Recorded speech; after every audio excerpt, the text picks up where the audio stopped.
ಎಲ್ಲಾ ಹಾನಿಯಿಂದ ಕೂದಲನ್ನು ರಕ್ಷಿಸುತ್ತೆ. ಬರೀ Amrut noni reach root premium hair oil. ಏನೋ ಮತ್ತೊಂದು ಕಡೆ ಇದಿಷ್ಟು ಒಂದ್ ಕಡೆ ಆದ್ರೆ ಮತ್ತೊಂದು ಕಡೆ ಬೆಳಗಾವಿಯಲ್ಲಿ ಲವ್ ಜಿಹಾದ್ ರೀತಿಯ ಘಟನೆ ಇದೀಗ ಮತ್ತೊಮ್ಮೆ ಬೆಳಕಿಗೆ ಬರ್ತಾ ಇದೆ.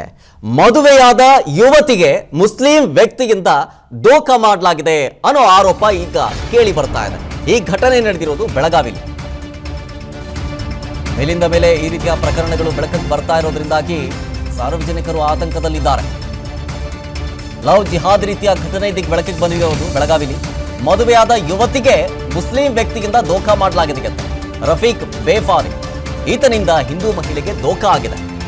ವಿವಾಹಿತ ರಫೀಕ್ನಿಂದ ವಿವಾಹಿತ ಹಿಂದೂ ಮಹಿಳೆಗೆ ಮೋಸ ಆಗಿದೆ. ಸಂಬಂಧಿ ಕಿರಾಣಿ ಅಂಗಡಿಗೆ ಬರ್ತಿದ್ದ ಮಹಿಳೆಗೆ ಈ ವಂಚಕ ಬಲೆ ಬೀಸ್ತಾನೆ.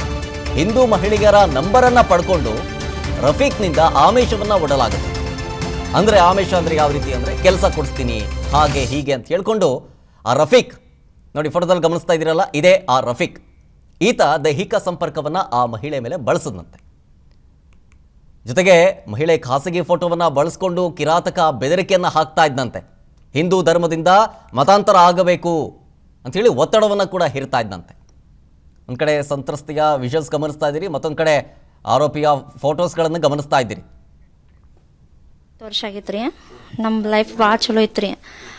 ನಮ್ದು ಮನೆ ಮುಂದೆ ಕಿರಾಣಿ ಅಂಗಡಿ ಐತ್ರಿ. ಈ ಕಿರಾಣಿ ಅಂಗಡಿ ಒಳಗೆ ನಮ್ಮ ಅಮ್ಮ ರೀ ಅಂಗಡಿಗೆ ಅದು ಹೋಗ್ಕಿರಿ ಹೊರಗಡೆ. ಅವಾಗಷ್ಟೇ ಸ್ವಲ್ಪ ನಾ ಕುಂದಿರ್ತಿದ್ದೆ ರೀ. ಮತ್ತು ಹೊರಗಡೆ ಎಲ್ಲರೂ ಹೋದ್ರೂ ಕುಂದಿರ್ತಿದ್ದೆ ರೀ ನಾನು. ಮತ್ತು ಅವರು ಇವು ರಫೀಕ್ ವ್ಯಾಪಾರಿ ಅಂತ ಅಂಗಡಿ ಕರೆ ಬರೋಕ್ಕೆ ಶುರು ಮಾಡಿದ್ರಿ. ಇಲ್ಲಿ ನಮ್ಮ ಮನೆ ಎದುರುಗಡೆ ಹೆಣ್ಮಕ್ಳು ದಾಟಿ ಕರೆವ ಅಂತ್ರಿ. ಅವ್ರಿಗೆ ಮನೆಗೆ ಬರೆಯೋದು ಹೋಗೋದು ಮಾಡ್ತಿದ್ರಿ. ಹಂಗೆ ನಮ್ಮ ಅಂಗಡಿಗೆ ಬರೋಕ್ಕೆ ಸ್ಟಾರ್ಟ್ ಮಾಡಿದ್ರಿ. ಆಮೇಲೆ ನಾವು ಒಂದು ಸಲ ಬೈದೆ ರೀ ಅವಂಗೆ, ಏನು ಎದಕ್ಕೆ ಬಂದಿರ್ತಾನೆ ಇಲ್ಲಿ, ಏನು ಹೆಣ್ಮಕ್ಳು ನೋಡ್ಕೊಂತಂದು ಹಿಂಗೆಲ್ಲ ಬೈದೀನಿ ರೀ. ಆ ಮಾತಿಗೆ ಆಕೆ ಅವ್ನ ಮುಂದೆ ಹೇಳಿದಿಳ್ರಿ. ಹೇಳೋಣ ನಮ್ಗೆ ಯಾಕೆ ಬೈದ್ರಿ ಅಂತ ಕೇಳೋಣ, ಬೈದಿಲ್ಲ ಅಂದಾಗ ಅಷ್ಟಕ್ಕೆ ಮುಗಿದಿತ್ರಿ ಅದು. ನನ್ನ ಜೀವನದಲ್ಲಿ ನಾನು ಮಾತ್ರವಲ್ಲ, ನನ್ನ ಕೂದಲು ಕೂಡ ಆಗಿರ್ಬೇಕು ಸ್ಟ್ರಾಂಗ್ ಅಂಡ್ ಸ್ಟೈಲಿಶ್. ಬರೀ Amrut noni reach root premium hair oil ನೊಂದಿಗೆ. Rich root premium hair oil. ಆಮೇಲೆ ನನ್ನ ನಂಬರ್ ಕೊಟ್ಟು ಬಿಟ್ಟಿಡ್ರಿ ಅವಂಗ. ನಿನಗೆ ಹಂಗೆ ಅಂದಾಳಿಲ್ಲೋ ಏನು ಮಾಡ್ತಿ ಮಾಡ್ಕೊ ಅಂತ ನಂಬರ್ ಕೊಟ್ಟು ಬಿಟ್ಟಿಡ್ರಿ. ನಂದು ಅಕ್ಕಿದ್ದಕ್ಕೆ ಕೊಟ್ಟಾಳ್ರಿ. ಆಮೇಲೆ ಅವನು ಅದನ್ನ ನಂಬರ್ ಇಟ್ಕೊಂಡು ನನ್ನ ಜೋಡಿ ಮಾತಾಡೋಕೆ ಸ್ಟಾರ್ಟ್ ಮಾಡಿದ್ರಿ. ನಾ ರಾಜಕೀಯ ಮನುಷ್ಯ ಅದೇನಿ, ನಿನಗೆ ಹೆಲ್ಪ್ ಮಾಡ್ತೀನಿ, ನಿನಗೆ ಜಾಬ್ ಕೊಡಿಸ್ತೀನಿ, ಹಂಗೆ ಹಿಂಗೆ ಅಂತ ನನಗೆ ಫಸಲಾಸಾಕತ್ರಿ ಸರ. ಆವಾಗ ನಾನೇನು ಮಾಡಿದೆ, ಸ್ವಲ್ಪ ಆ ಥರ ಬಿಹೇವ್ ಮಾಡೋಕೆ ನನಗೆ ಇದು ಇಷ್ಟ ಅನ್ಸೋಕ್ಕಿಲ್ಲ. ಆದರೆ ನಾನೇನಂದೆ, ಸ್ವಲ್ಪ ದಿನದ ನಂತರ ಮನ್ಯಾಗ ಸ್ವಲ್ಪ ಹಂಗೆ ಮಾತಾಡೋದು ಮುಂದೆ ಪ್ರಾಬ್ಲಮ್ ಆಯ್ತು ಸರ. ಆಮೇಲೆ ನಾನೇನು ಮಾಡಿದೆ, ಜಗಳ ಮಾಡಿಕೆಸ ನನ್ನ ಬಗ್ಗೆ ಹೆಚ್ಚಿನ ಡೀಟೇಲ್ಸ್ ಕೊಡ್ತಾರೆ ನಮ್ಮ ಪ್ರತಿನಿಧಿ ಮಂಜುನಾಥ್ ಹೊಡೆದ ಫೋನ್ ಸಂಪರ್ಕದಲ್ಲಿ. ಮಂಜುನಾಥ್, ಬೆಳಗಾವಿಯಲ್ಲಿ ಬೆಳಕಿಗೆ ಬಂದಿದ್ದಂತಹ ಈ ಒಂದು ಲವ್ ಜಿಹಾದ್ ಪ್ರಕರಣ ವಿಚಾರಕ್ಕೆ ಸಂಬಂಧಪಟ್ಟಂತೆ ನಾನಾ ರೀತಿಯ ಆರೋಪಗಳನ್ನ ಆ ಸಂತ್ರಸ್ತ ಮಹಿಳೆ ಮಾಡ್ತಾ ಇದ್ದಾರೆ. ಕೇಸ್ ದಾಖಲಾದರೂ ಕೂಡ ಪೊಲೀಸರು ಕ್ರಮ ಕೈಗೊಳ್ಳುತ್ತಿಲ್ಲ ಅಂತ ಕೂಡ ಆರೋಪ ಮಾಡ್ತಾ ಇದ್ದಾರೆ. ಈ ಘಟನೆ ವಿಚಾರಕ್ಕೆ ಸಂಬಂಧಪಟ್ಟಂತೆ ಇನ್ನೇನು ಡೀಟೇಲ್ಸ್ ಸಿಗ್ತಾ ಇದೆ?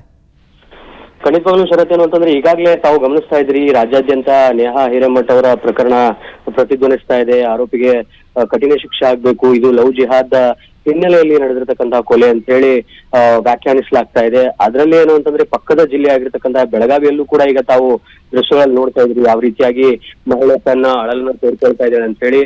ಪ್ರಮುಖವಾಗಿ ಏನು ಅಂತಂದ್ರೆ, ಈ ರಫೀಕ್ ಬೇಫಾರಿ ಈಕೆ ಅಂದ್ರೆ ಮಹಿಳೆಯನ್ನ ಪುಸಲಾಯಿಸಿ ಏನು ಅಂತಂದ್ರೆ, ಈ ಸರ್ಕಾರಿ ಕೆಲಸವನ್ನ ಕೊಡಿಸ್ತೀನಿ, ಎಲ್ಲಾ ರೀತಿಯಾದಂತಹ ಕುಟುಂಬಕ್ಕೆ ಬೇಕಾಗಿರ್ತಕ್ಕಂಥ ಸಹಾಯವನ್ನು ಮಾಡ್ತೀನಿ ಅಂತ ಹೇಳಿ ಆಕೆಯ ಸ್ನೇಹ ಸಂಪರ್ಕವನ್ನ ಬೆಳೆಸ್ತಾನೆ. ಸೊ ಅದಾದ ನಂತರ ಆಕೆಯನ್ನ ದೈಹಿಕವಾಗೂ ಕೂಡ ಏನು ಅಂತಂದ್ರೆ ದುರ್ಬಳಕೆಯನ್ನ ಮಾಡ್ಕೊಳ್ತಾರೆ. ಸೊ ಅದಾದ ಬಳಿಕ ಏನು ಅಂತಂದ್ರೆ, ಆ ಕ್ಷಣದ ಕೆಲವೊಂದಿಷ್ಟು ವಿಡಿಯೋಗಳನ್ನ ಮತ್ತು ಫೋಟೋಗಳನ್ನ ಇಟ್ಕೊಂಡು ಸೊ ಆಕೆ ಇದ್ದ ಊರಿನಿಂದ ಏನು ಅಂತಂದ್ರೆ ಬೆಳಗಾವಿ ನಗರಕ್ಕೆ ಕರ್ಕೊಂಡು ಬಂದು ಇಲ್ಲೂ ಕೂಡ ಏನು ಅಂತಂದ್ರೆ ಒಂದು ಖಾಸಗಿ ಜಾಗದಲ್ಲಿ ಆಕೆಯನ್ನ ಕೂಡಿರಿಸುತ್ತಾನೆ. ಸೊ ಅಲ್ಲೂ ಏನು ಅಂತಂದ್ರೆ ಒಬ್ಬಳೆ ಹೆಣ್ಮಗಳನ್ನ ಆಕೆಯನ್ನ ಅಂದ್ರೆ ನೋಡ್ಲಿಕ್ಕೇನೆ ಅಂದ್ರೆ ಒಬ್ಬಳನ್ನ ನಿಯೋಜನೆ ಮಾಡಿರ್ತಾನೆ.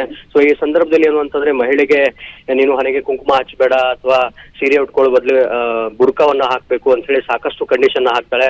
ಸೊ ಇಷ್ಟು ಎಲ್ಲ ಆಗೋವರೆಗೂ ಏನಂತಂದ್ರೆ ಕಳೆದ 4 ತಿಂಗಳಾಗಿರುತ್ತೆ. ಸೊ ಈತನ ಕೈಯಿಂದ ತಪ್ಪಿಸ್ಕೊಂಡು ವಾಪಸ್ ಗಂಡನ ಮನೆಗೆ ಹೋದಾಗ ನಡೆದಿರ್ತಕ್ಕಂಥ ಎಲ್ಲಾ ವಿಷಯವನ್ನ ಗಂಡನ ಮುಂದೆ ಹೇಳಿದಾಗ ಈಗ ಏನು ಅಂತಂದ್ರೆ ಮಹಿಳೆ ಸೇಫ್ ಆಗಿ ಮನೆ ಸೇರಿಕೊಂಡಿರುವಂತದ್ದು. ಈ ರಫೀಕ್ ಬೇಫಾರಿ ಸೇರಿ 7 ಜನರ ವಿರುದ್ಧ ಈಗ ಪೊಲೀಸರಿಗೆ ಮಹಿಳೆ ದೂರು ನೀಡಿದ್ರು ಕೂಡ ಈವರೆಗೂ ಯಾರು ಕೂಡ ಅರೆಸ್ಟ್ ಆಗಿಲ್ಲ ಅಂತ ಹೇಳಿ ಮಹಿಳೆ ಆರೋಪವನ್ನ ಮಾಡ್ತಾ ಇರುವಂತದ್ದು. ಸೊ ಪೊಲೀಸರು ಈ ಕುರಿತು ಏನು ಅಂತಂದ್ರೆ ಸ್ಪಷ್ಟವಾಗಿರ್ತಕ್ಕಂತಹ ಏನು ಅಂತಂದ್ರೆ ಕ್ರಮವನ್ನ ತೆಗೆದುಕೊಂಡು ಮುಂದಾಗಬೇಕಾಗುತ್ತೆ. ಸೊ ಈ ಕ್ರಮವನ್ನ ಮಾಡ್ಬೇಕಾಗುತ್ತೆ. ಥ್ಯಾಂಕ್ ಯು ಮಂಜುನಾಥ್ ಡೀಟೇಲ್ಸ್ಗಾಗಿ. ಅನುಕ್ಷಣದ ಸುದ್ದಿಗಳಿಗಾಗಿ Vistara news YouTube channel subscribe ಮಾಡಿ. ಹೊಸ ಸುದ್ದಿಗಳ ನೋಟಿಫಿಕೇಶನ್ಗಾಗಿ ಬೆಲ್ ಐಕಾನ್ ಕ್ಲಿಕ್ ಮಾಡಿ. ಲೇಟೆಸ್ಟ್ ಅಪ್ಡೇಟ್ಸ್ಗಾಗಿ www.vistaranews.com ವೆಬ್ಸೈಟ್ಗೆ ವಿಸಿಟ್ ಮಾಡಿ. ಅಂಗೈಯಲ್ಲೇ ಜಗತ್ತಿನ ಸುದ್ದಿ ತಿಳಿಯಲು Vistara news Kannada app download ಮಾಡಿ.